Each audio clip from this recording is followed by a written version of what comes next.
Good morning, everyone. As Drew said, my name is Jeff Lee. I work for the Town of Gilbert Water Conservation Office, and today we're going to talk about specifically programming the Rachio Smart Irrigation Controller.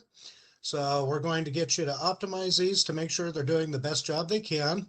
So we're going to go over some things that they do very, very briefly. We want to get right to the programming. We only have 30 minutes. We have a much longer class that's already been recorded and I know is up on Chandler's website already that goes into all the details of how these controllers work and much more in depth. So we're going to blaze through these here pretty quickly.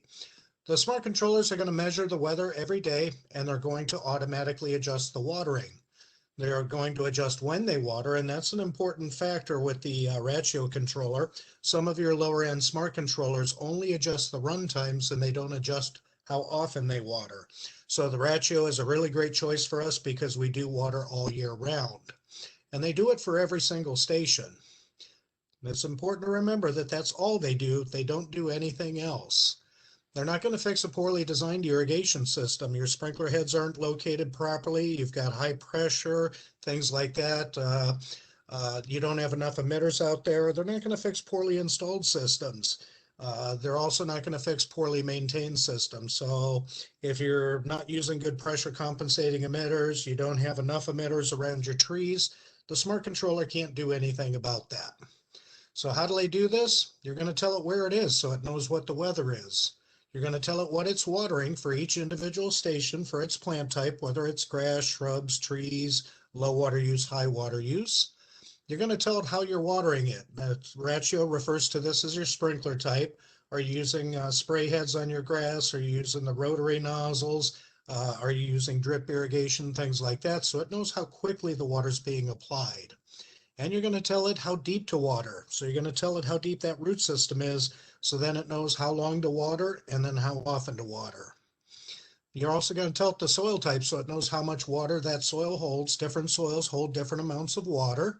You're going to tell it the exposure, sun or shade. Sunny areas need to be watered more often than shady areas. And you're going to tell it the slope, especially important with grass because sprinklers put down the water much faster than our soil will absorb. So you don't want it to run off, but you still want it to run deeply. So it's going to run multiple short cycles on an irrigation day to make sure the water stays up in the grass, not running over the sidewalk and down the street. So it's very important advanced settings, and we are going to show you these, is what Rachio calls the nozzle inches per hour. This is going to affect your run time. You're telling it how quickly the water is being applied through your irrigation system, and that's critical because everyone's irrigation system is a little bit different. And you're going to tell it that root depth. Very, very important setting. This is going to affect your run times and your watering intervals. A deeper root depth is going to run for a longer amount of time and less often, and vice versa. And you're going to call it what we call the crop coefficient, the percentage of the reference plant material that's based on that weather for your different plant materials, whether it's grass, shrubs, or trees, whether they're high water use or low water use. And this is going to affect the watering intervals, how often it waters. A thirstier plant, like a citrus tree, needs to be watered more often than a desert tree. So what if any of these settings are wrong? Well, if you're not paying attention, you could end up with a dead plant, or if you go in the other direction, you could end up with a sky-high water bill. So there's an old saying in the computer people's industry of GIGO, G-I-G-O, garbage in, garbage out. So we're going to help you make sure you get these settings correct as best you can. So we do have, and I believe you are probably sent a PDF of our recommended initial settings. So we do cover different things here, and let me bring up my annotate screen real quick. So we cover all your different plant material types, and we tell you a good starting point for all your different individual settings that are in the controller there. So we also on the back side, very, very important on here, as we go through some additional different plant materials that you may have, whether they're ground covers or even cacti and succulents. If you do have sprinklers for your grass, it's very, very important. We've got a quick way for you to figure out exactly how to put the right number in for that nozzle inches per hour, how fast your sprinklers apply the soil, because everyone's sprinkler system is a little bit different. And my lawn, I use a very different nozzle that applies the water extremely slowly. So when my sprinklers run, they run for almost an hour and a half. Now, if you go up on the Rachio website, they're going to tell you what changing each of these settings will do, but they're scattered all over the place. So we have them all in one place for you. So if you increase the precipitation rate, that nozzle inches per hour, it's going to decrease the amount of time that zone actually runs. So let's look at some of the Rachio app screens. We are going to go over it. There is a web-based browser view that's going to be easier to present to you. But let's show you a couple screenshots of what it actually looks like when you load it on your phone. This is your home screen. And let me get my annotate tool back here. There we go. So you're going to notice some things on the bottom down here. So you can see we're on the home screen. Whoops, come here you. We're on the home screen, but then there's also an irrigation screen. Thrive, don't worry about that. That's something extra they want to sell you. Some sort of fertilization problem, which product which is extremely expensive, and then a more screen. So on the computer-based, web-based platform, there's enough screen room that those are all in one pane off to the left, and we'll show you that in just a moment. So also, if you do go to the irrigation screen, this is where you're going to see different things, such as right now we're looking at schedules where it's up top here. So you're going to see all your different schedules, and you can break them up and put different things in different schedules, and there are reasons why you would want to do that, and we're going to show you that. And if you go again, you can actually look at the zones, so you can see all the different zones that you have on your irrigation system. And there's also a calendar screen that'll show you past watering, when it actually watered, and when it thinks it's going to water next. That doesn't mean it's actually going to water on those future dates. It's just thinking based on average weather, that's when it thinks it's going to water next. But if it gets warmer all of a sudden, those dates will move in closer. If it cools off, those dates will start moving back out. So like I said, we do have web access there. That's a great thing with the Rachio. You can program it on your computer instead of your phone if you prefer. So you're just going to go to rachio.com and log in, and it's going to look like this. So let's go ahead and take a look at it. So what I'm going to do real quick is I'm going to switch the screen that I'm sharing. So I'm going to do that. And now let's share my other screen here. There we go. And actually, let's get to the Rachio screen. While I was here, this is Chandler's website. So you can see in the past classes, this is the one we did on February 6th, which is a little over an hour long, goes really into depth of all those things. So right now I have a brand new Rachio controller just hooked up to my Wi-Fi. Right now it's telling me that I do not have any schedules added. And it's kind of interesting that Rachio wants you to set up schedules before it sets up your stations. So all those other things in the more screen you saw in those screenshots from your app, what it'll look like on your phone, you've got your controller settings. So instead of having some strange name for it, we can just come in and say Jeff's Rachio. There we go. So now I know which one it is. If you are hooking up things like rain sensors, you're able to do that, and that's actually a pretty good thing. Master valve or well or pump start relays are probably not something you're going to need to worry about. There is a blue light on the actual controller itself, so you can control whether it's normal brightness, low brightness, or just completely turn it off. You can turn on this setting, and this is, again, something more that you'd look at as far as if you had a pump, if you were drawing your water from a well. Location is going to be important. You're going to want to tell it where it is so it knows what weather to use. So after the home, you can actually go to the weather screen. This is how it knows where it is. So I've told the controller it's at my office at the town of Gilbert. And what it's using is what they're calling Weather Intelligence Plus, where it's gathering information from all the surrounding weather stations and then just kind of averaging them out. Or if you prefer, especially if you're a weather geek and you actually have your own weather station, you can actually pick your own weather station if you're nearby here. So in this case, we can go to this one and say, no, I want to use that one instead. Generally speaking, though, you're going to want to use it on the weather network, which is going to get an average of all the weather stations near your controller. So let's go back here. Oh, there were some other things on here on weather. Let's go ahead and show you. You've got some information on when it should rain. If you've got a rain sensor, that's going to be overridden by your rain sensor. You can tell it don't water if the wind is more than 5 miles per hour. However, if you've got sprinklers, it's always kind of breezy in the desert. That means your sprinklers are never going to run. So you might want to kick that up a little bit. You can also tell it when to not water, depending on the temperature, so you're not watering during freezing times. Okay, so we also have some accessories here. This is where you're going to hook up your rain sensors. That's where I was talking about earlier. And they're actually a good thing because with our summer thunderstorms especially, rain is very, very localized. So it can rain on the other side of the street where the weather station is, but not at your house. Another neat thing that Rachio does is what they're calling integrations. So you can set it up with your Amazon Echo. So that way, if you're looking out in the window to your backyard and you see the neighborhood cat roaming around in your backyard, you can tell your Amazon Echo, Rachio, turn on station number 3 back lawn. And the sprinklers will come on and the cat will go away. All sorts of interesting things you can do with it. So you can also go into your account settings, and this is where you can tell it if you want it to send notifications either to your email or phone, such as if your controller loses its signal to the Wi-Fi. It'll tell you that there's a problem.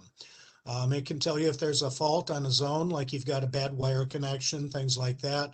Flow monitoring, don't worry about it. Unfortunately, Rachio used to sell a wireless flow sensor, but because of its difficulty in installation, not a lot of people bought them, so they stopped selling them. It's unfortunate. That was a really, really great product that they had. So you can also tell it when it's it'll tell you when there's going to be any changes on the watering. So let's go ahead and go back here to our home screen. They do have a big help section down here. So like I said, what they want you to do is set up your schedule first, but actually on this one, it is easier to set up your zones. So what we're going to do is we'll go ahead and go into zone 1 here, and we're going to edit the zone. So let's say you can actually name the zone, and we will call this back lawn. Done. So that way you don't have to remember station 1, station 2, station 3, all that kind of stuff. You're going to see it come up on your phone as back lawn. You can actually take a photo of it and upload it into the app. And so once again, it's very important you tell it what you're watering. So you've got all these choices here. The default often comes up as cool season grass. That's your winter grass. Our summer grass is our warm season grass. That's the Bermuda, which should start coming active right now, especially if you haven't overseeded. But we can also go into shrubs, trees, annuals, perennials, and xeriscape. But actually, because of some strange programming parameter in there, we're going to tell you not to choose xeriscape, even though it seems the most sensical one for our particular landscapes. They've got a limited amount of runtime on there for some strange reason. I don't know why they did it. So we're going to show you how, if you've got desert shrubs or desert trees, how to set it up by using the tree and shrub setting, and then go into those advanced settings and move stuff in. So we're going to say this is warm season grass. Done. And there we go. It's updated. And we're going to tell it how we're watering. Are we using a rotary head? That's the ones that rotate back and forth, a fixed spray head, or a rotary nozzle. These are the ones that have the multiple rotating streams, which are very, very high efficiency, but they also apply the water very, very slowly, somewhere around 0.4 to 0.5 inches per hour, as opposed to your spray heads, which could be putting down 2-3 inches of water per hour, depending on your setup. So we're going to use the rotary nozzle here. And that's the interesting thing. You're seeing it doing it, the updating. The program itself is not held inside your controller. It's held up on the cloud at the Rachio site. So we've got to tell it what type of soil it is. So you've got everything here, sand, loamy sand, and all these sorts of things. Generally speaking, for most of your soil in the valley here, you're going to want to pick out clay loam, unless you're doing things like flower beds or flower pots or vegetable gardens. I'm going to say done on that one. And we're going to tell it the exposure.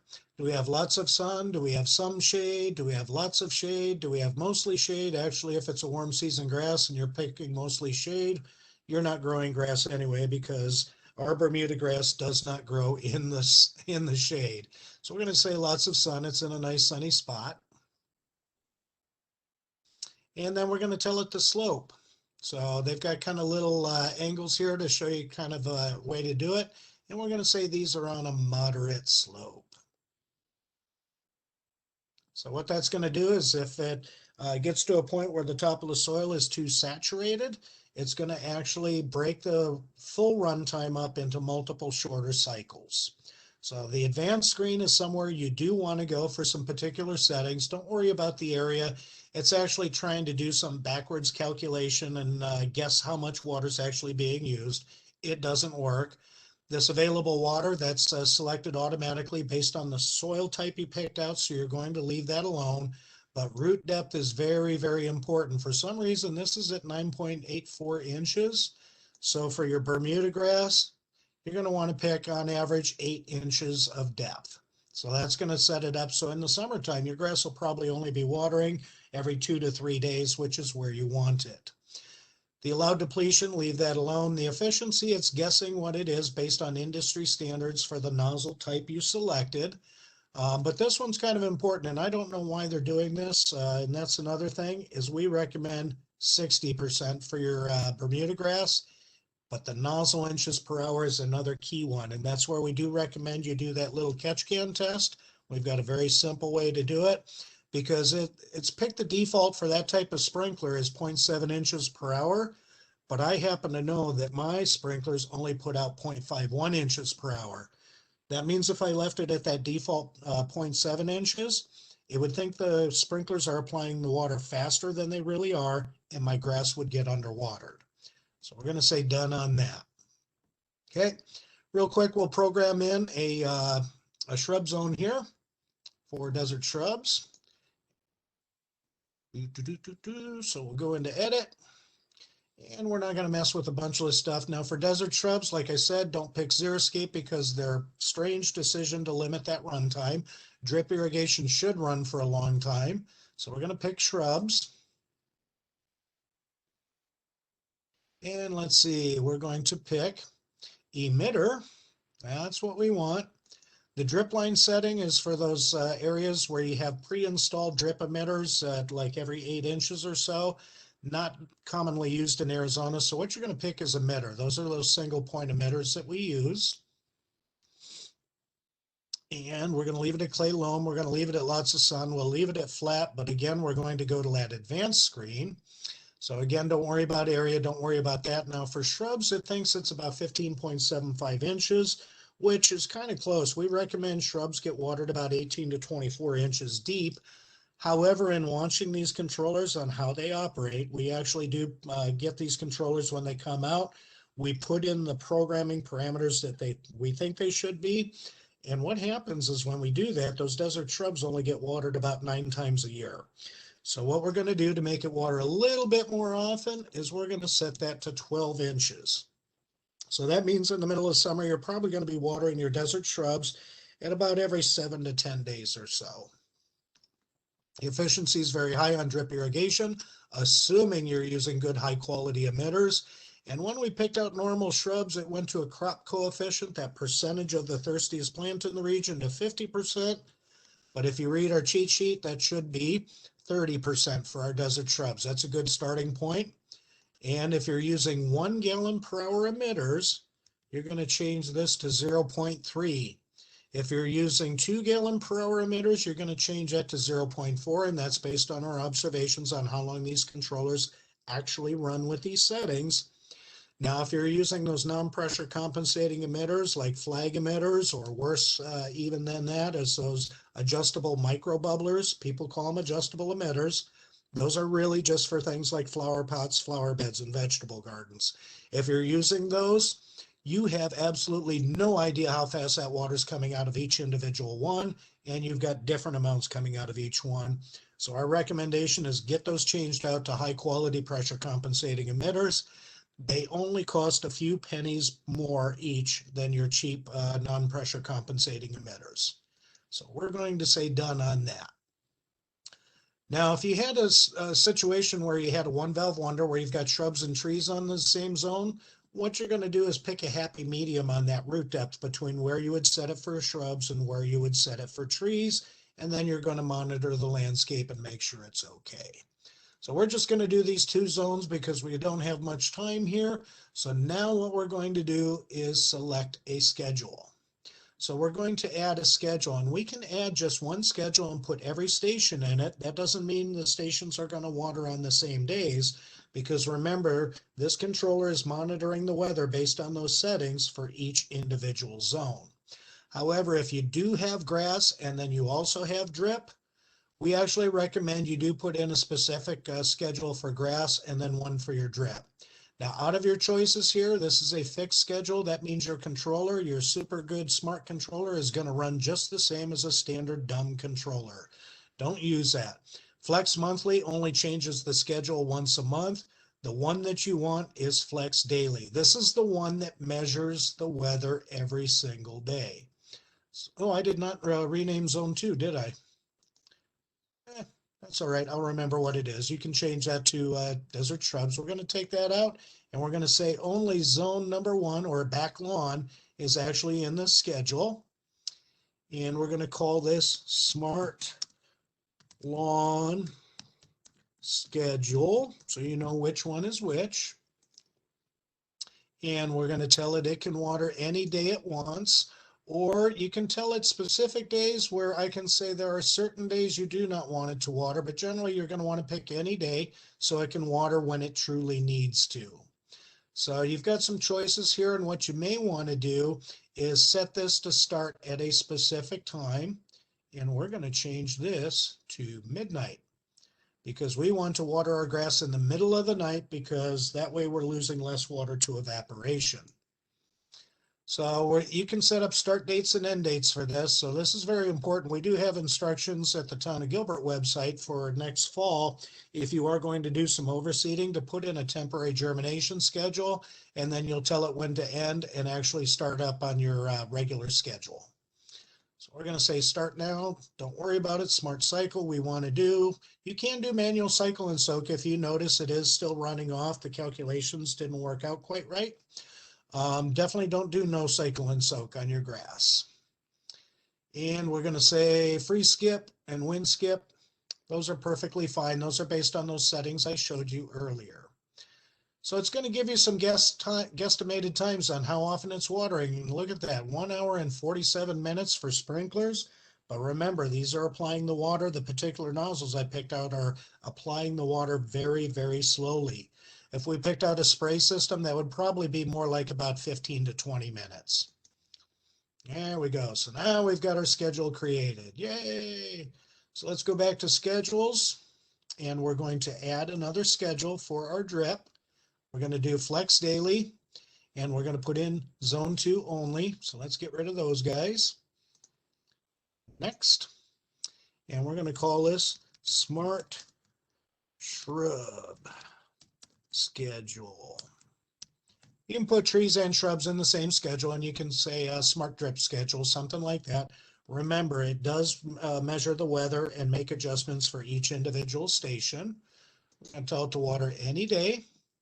And on this one, we're going to set a specific time because we want to make sure it never overlaps our sprinkler schedule. So we're going to give that sprinkler schedule for our grass enough time to go through all cycle and soaks. And we're going to start this guy at 6 a.m. It's okay to run your drip in the daytime because you're not throwing the water up in the air. You're not losing as much water to evaporation. So we're going to let it start today and end never. And we're going to use Smart Cycle, and we're going to use the free skip. And actually with drip, we do not need to use the wind skip because you're not throwing the water up in the air. So that way you're going to make sure in case we get some gusty winds, it never interrupts your drip schedule. So we're going to say next on this, and look at that, 3 hours and 11 minutes. So if that is a 2 gallon per hour emitter, that means that it's given that plant 6 gallons of water. If you're using those non-pressure compensating emitters like the flag emitters or those micro adjustable bubblers, 3 hours and 11 minutes could be as much as 20, 30 gallons. So make sure you get some good high quality emitters out there that truly apply the water the way it should. So there's our schedule, and off we go. So now if we look at our calendar, which I keep forgetting where it is on here. Let's just go here. So yeah, we can look at when it thinks it's going to water, and that can change. Controller settings. Nope. I forget on the website where the calendar function is. But it is there. Oh, there we go. We can just use our arrows here.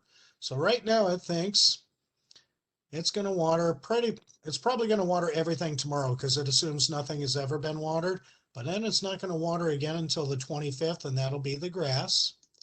But that can change because it's going to start warming up. So that actually might happen on the 24th.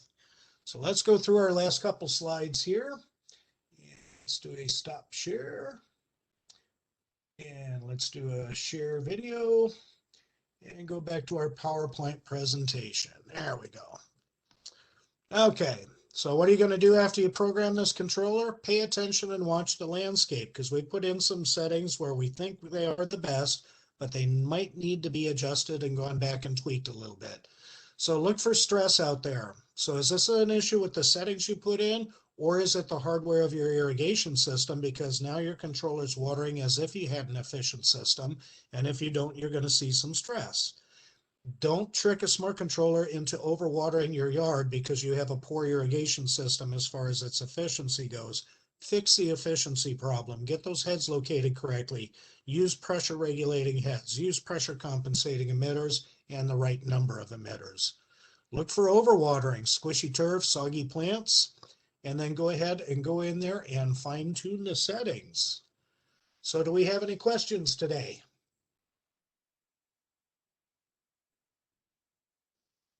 Drew, you there? Hey, Jeff, it's Dina. Hi, Dina. Actually, we don't have any at the moment, but we thought a couple that might be handy. Is if you could kind of explain the cycle and soak a little bit. So yeah, based on the root depth that we selected, so if we select 8-inch root depth for our grass, that means the full water holding capacity of that is going to be like 1.44 inches, and this controller will wait until half the water's been used up. So that's about 3/4 of an inch. So to apply 3/4 of an inch with a regular sprinkler spray system, which is very commonly used on smaller lawns out there, it may need to run for 20 minutes. But to run for 20 minutes in one shot, all your water is just going to run across the surface because you're applying the water way too fast for our soil to absorb. So what that controller might do is run 3 cycles of 7 minutes, an hour or so apart. So you're going to cycle 7 minutes and you're going to soak for an hour. You're going to cycle another 7 minutes. Now you've got 14 minutes, and then it's going to wait another hour, and then it'll do that last 6 minutes to get to your full 20-minute runtime that it wants. But that way all the water is staying in the root zone of your lawn, not running down the street or ponding in the low areas of your backyard. Thank you, Jeff. That's very helpful. We did have a couple questions come in. Now we have, would it be fair to say it will take a few months to fine tune the system? It depends on what kind of condition your irrigation system is in.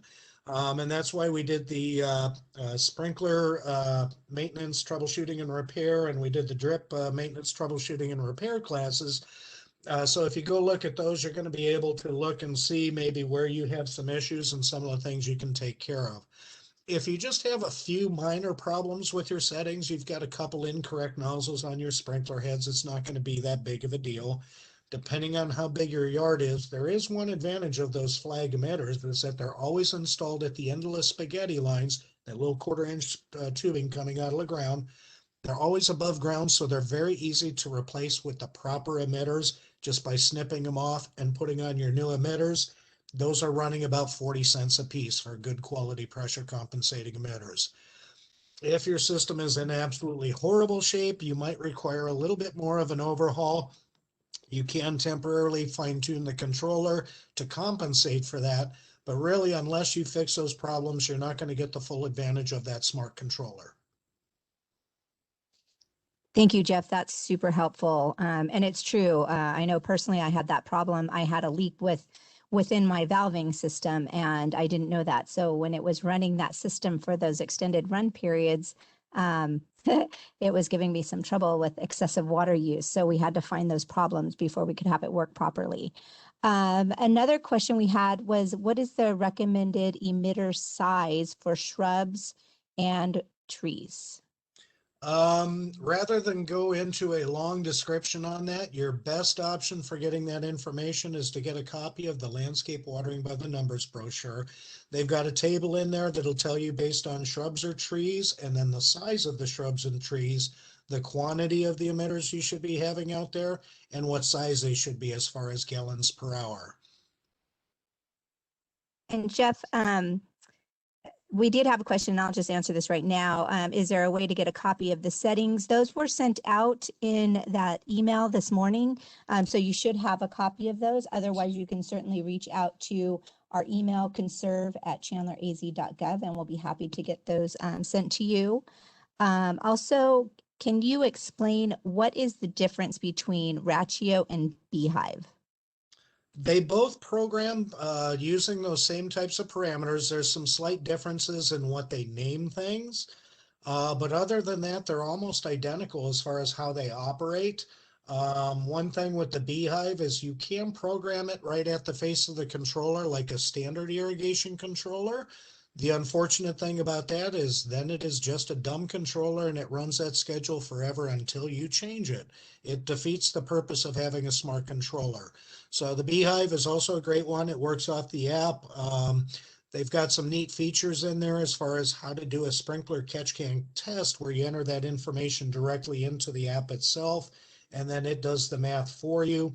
The only issue with that is you do have to use a very specific size catch can. Otherwise, you get some really strange numbers going on out there. But generally speaking, they both do the very same thing of measuring the weather every single day. Thank you, Jeff. And just for that, for Maria, the Beehive class, we're going to have that following this at 10 o'clock if you're interested in watching that presentation.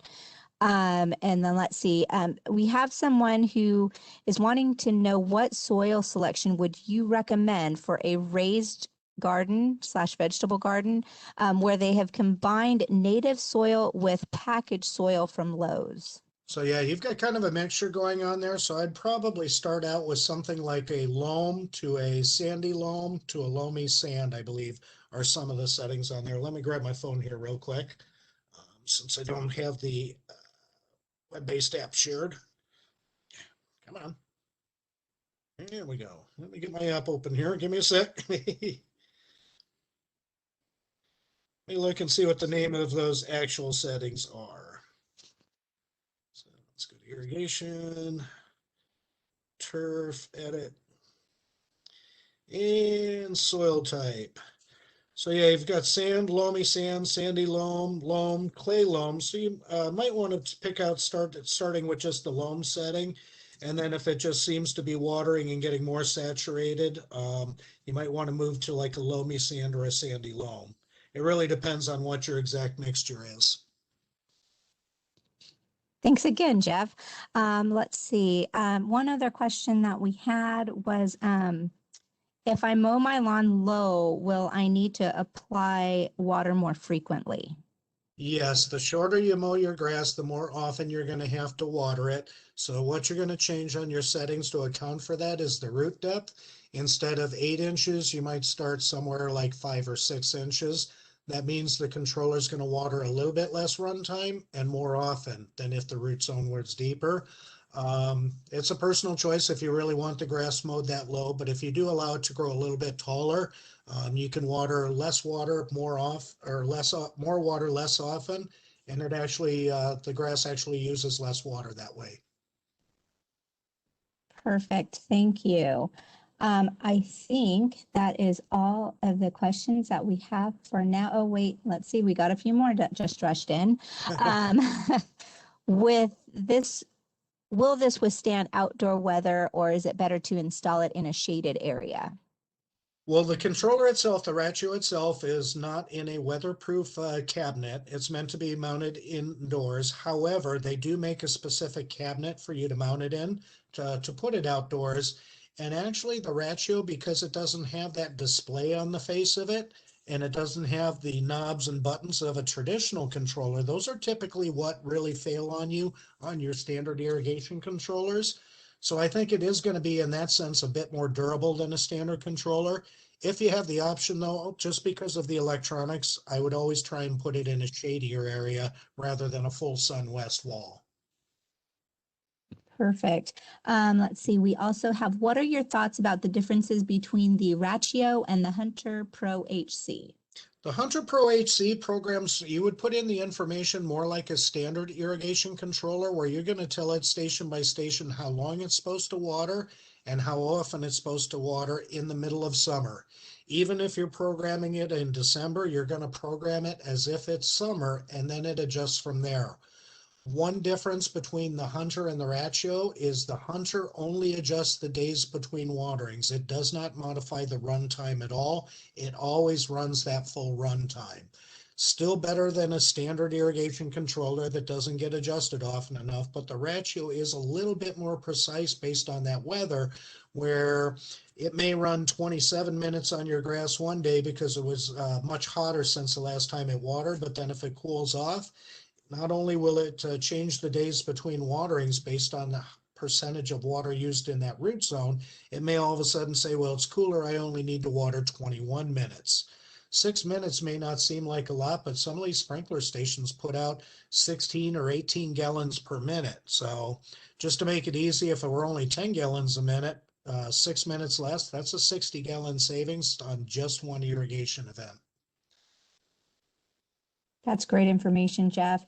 Thank you so much for an awesome presentation. And it looks like those are all the questions that we have that came in. Anyone looking for those controller settings, feel free to email us at conserve@chandleraz.gov, and we'll be happy to send those out to you. Additionally, you can see here we have our contact information for City of Chandler and Town of Queen Creek if you have any questions or you need more information and resources. Additionally, when you exit out of the presentation, you will, not a quiz, a survey will come up, and we would really appreciate if you would please take a minute to complete that for us. We do use that information to improve our classes in the future. And thank you again for attending, and we hope everyone enjoys the rest of their week. And we'll see you in the next class if you decide to attend that one as well.